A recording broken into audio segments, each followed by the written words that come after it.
There is something soul-led entrepreneurs do not realize. I've had several conversations with people at a kitchen table over dinner, having this conversation. And when I bring it up, they're like, whoa, I've never thought of it that way. So your business has a soul. Did you know that? Did you know that your business has a soul? It has an energy. It exists, and it has chosen you as its guide, as its leader.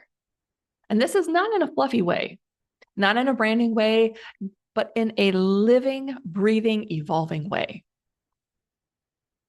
And that soul of that business is not asking you to do more.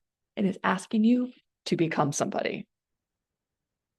It is asking you to become someone.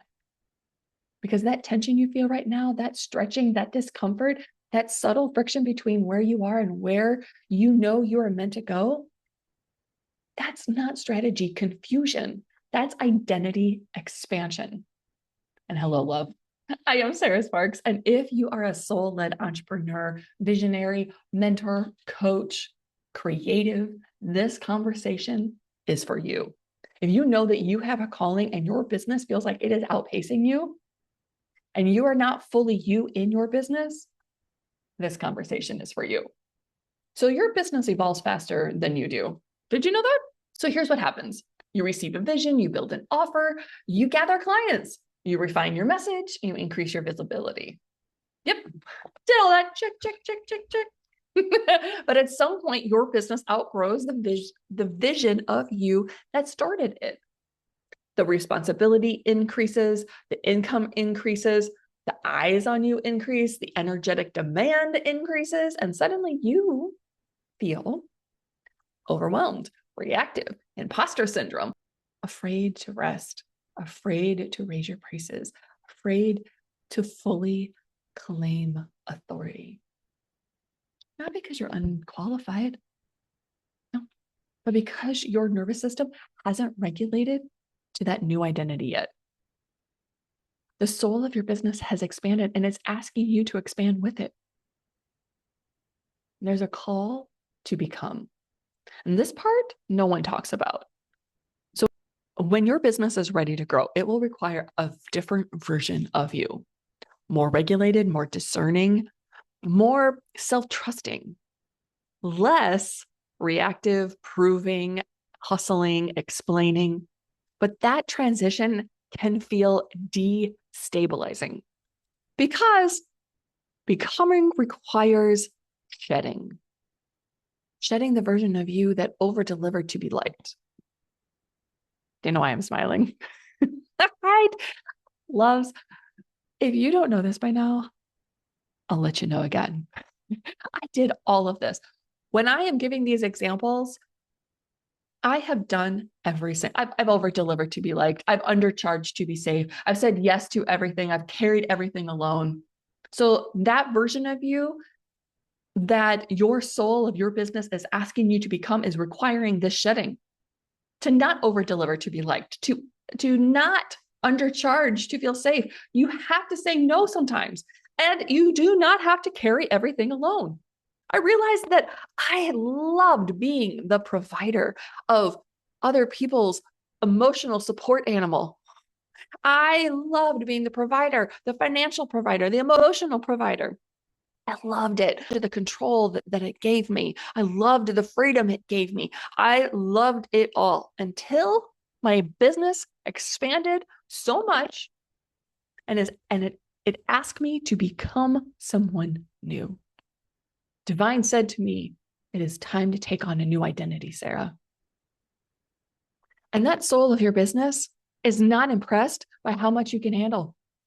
It's interested in how whole you can become. But why does this feel so personal? For soul-led leaders, business is not just business. It's a calling, it's expansion, impact, legacy. So when your business stretches you, it feels personal. But this is evolution. It's growth, not failure. I want you to hear that because at the part that the soul of my business was asking me to expand, I felt like a failure. And I want you to know that this point that you are feeling, this tension, you're not a failure. You don't need another tactic. You don't need another strategy. You need integration. Your business isn't asking you to grind harder. It's asking you to stabilize at a higher level. And that means holding more income calmly, holding more visibility without racing, holding more responsibility without resentment. I had a lot of resentment for all the responsibility that I was holding. We need to release it. That is identity work. That's embodiment. That's nervous system capacity to hold more. Now, the version of you that your business is calling forward, who is that? Let me ask you something quietly and gently. If you were already the version of you who trusted her pricing, rested without guilt, delegated quietly, spoke without over-explaining, led without needing approval, what would change in the next 3 months? That version of you exists, love. But she can't emerge while you're still gripping survival patterns. Becoming her is not about pretending. It's about regulating into her, aligning with her. It's about making your body feel safe at that next level. There's a decision point. Every visionary reaches this moment where the business either outpaces them or matures with them. If you're avoiding becoming, you're unconsciously creating a cap on your growth. You'll delay launches, underprice, create unnecessary chaos, and pull back visibility. Not because you don't want success, but because success feels unsafe in your current identity. The soul of your business will never ask you to abandon yourself, but it will ask you to grow. And growth requires decision. I have a question for you. Who are you willing to become to steward this vision well? Who are you willing to become to steward this vision, this calling well? This is the work. When I work with soul-led leaders, entrepreneurs, mentors, this is what we're doing. We are not optimizing funnels. We're not chasing algorithms. We're increasing the capacity to hold your calling.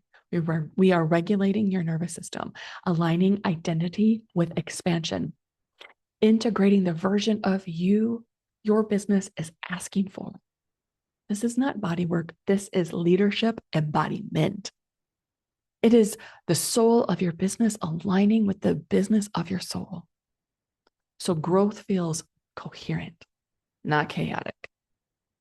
Your business is not asking you to hustle harder.